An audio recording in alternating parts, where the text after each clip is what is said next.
Welcome. In this video, I will show you how to use 12 megapixels center stage camera on your MacBook Pro M5.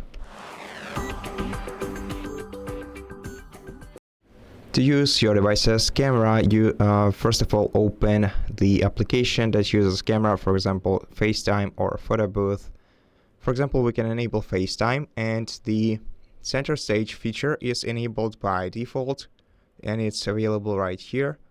And this is the feature that will follow your face basically wherever you move in your environment, so it will focus on your face. And if you disable it, you will actually get the image from the camera that is being transmitted. Besides, we can also adjust the focus by blurring the background, and we can also erase the background of the photo by clicking right here.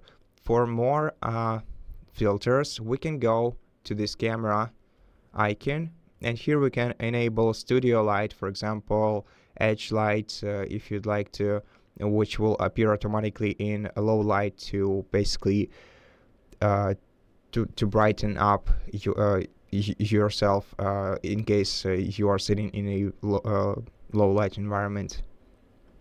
And then we can also check the reactions that we can add here to our video, and we can also switch to the desk view, so like this, and you can also adjust the size of the desk in front of you. So yeah, that's pretty much it. Besides, for more video settings, navigate to the video menu in the top left corner of your screen and adjust the video settings here. And that's pretty much it. So thank you so much for watching this video. If it helps you, please consider subscribing to our channel, leave us a like in the comment below, and I'll see you in the next one.